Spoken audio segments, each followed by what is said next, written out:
Doctors said he was too small to ever play professional football. A club signed him on a paper napkin. He answered with 8 Ballon d'Ors and a World Cup.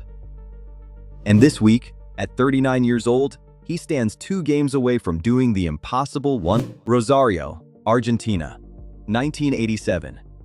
A boy is born into a family of factory workers and cleaners, in a neighborhood where football is not a sport but a language. Your grandmother Celia drags coaches by the arm and demands they let her tiny grandson play with the bigger boys. They laugh, they agree, and then they stop laughing, because the smallest kid on the pitch is playing a different game than everyone else. Celia never misses a match. She promises you that one day the whole world will watch you play. She dies when you are 10, and she never sees any of it come true. So you make a deal with heaven. Every goal, for the rest of your life, you will point both fingers at the sky. For her. Then the doctors find the problem. Growth hormone deficiency. Your body simply refuses to grow. The treatment is 1 injection every single night, and it costs around $1,000 a month. Money your family does not have. Newell's, your boyhood club, promises to help and never pays. River Plate wants you, but will not cover it either. Argentine football looks at the most talented child it ever produced and decides he is too expensive. You are 10 years old, 4'2", injecting medicine into your own legs every night before bed, and being told by grown men that you are not worth the investment. Remember this part of the story. Everyone else forgot it. December 2000, Barcelona hears about a tiny Argentine genius and invites him for a trial. You destroy every session for 2 weeks, and then the club starts hesitating about paying for a foreign 13-year-old and his medical bills. Your father says, "Decide now or we fly home." The director Carles Rexach is so terrified of losing you that he grabs the only paper available in the tennis club restaurant, a napkin. On that napkin he writes a promise that Barcelona will sign Lionel Messi, and he signs it. The most valuable contract in football history, scribbled next to a coffee stain. That napkin now sits in a museum, worth almost $1 million. Barcelona at 13 is not a fairy tale. You leave your friends, your school, half your family stays in Argentina, and your mother cries at the airport. In the famous Academy of La Masia, you barely speak. Teammates nickname you the Mute. Every night, alone in a small apartment, you inject the hormone treatment into your own legs, alternating left and right, because that is what it costs to grow. On the pitch, the silence ends. The ball talks for you.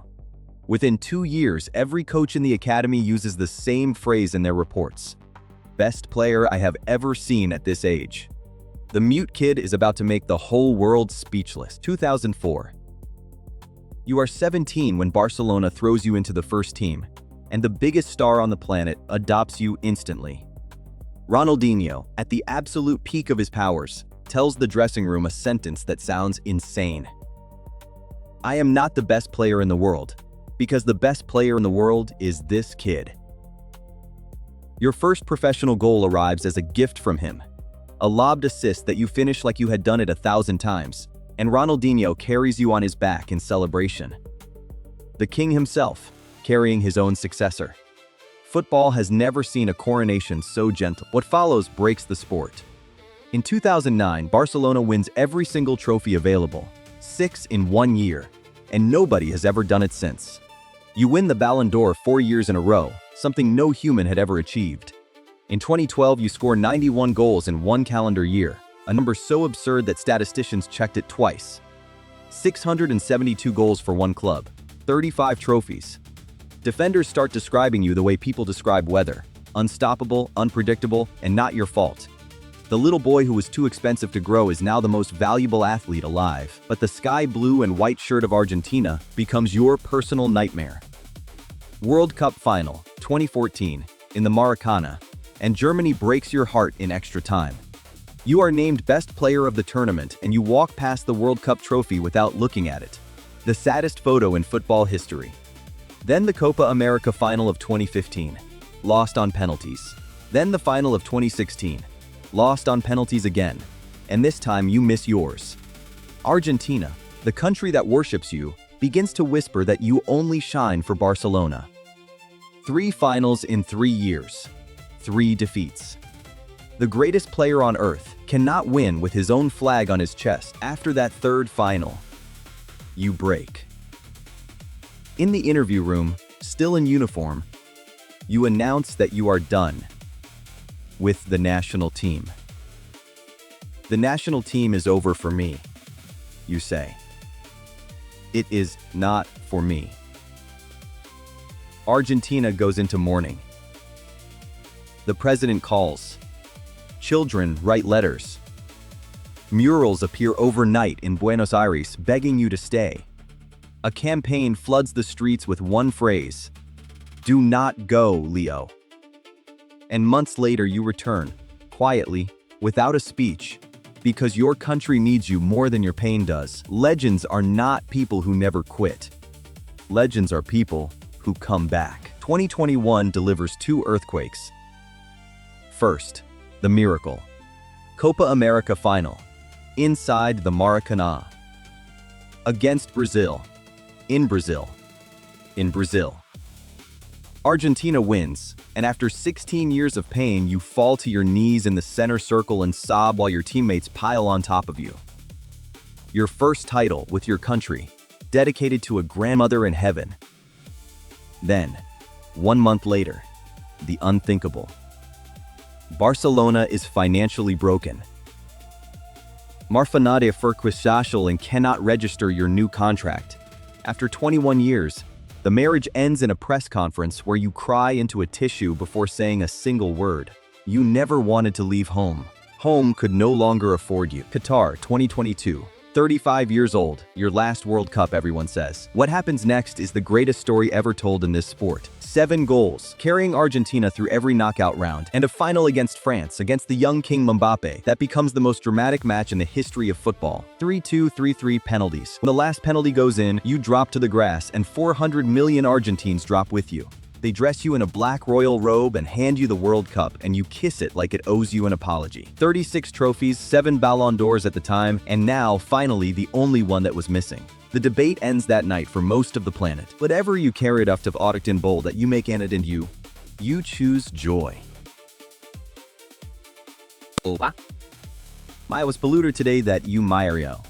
And Rotary 2's only suddence, fluor that the market profit to get them adoration this day you end up in area. Used to back setting the east, all desist. With celebrities in scracked the imaginary bife, or pure for them the special for it maniety. With nothing left to prove, Miami.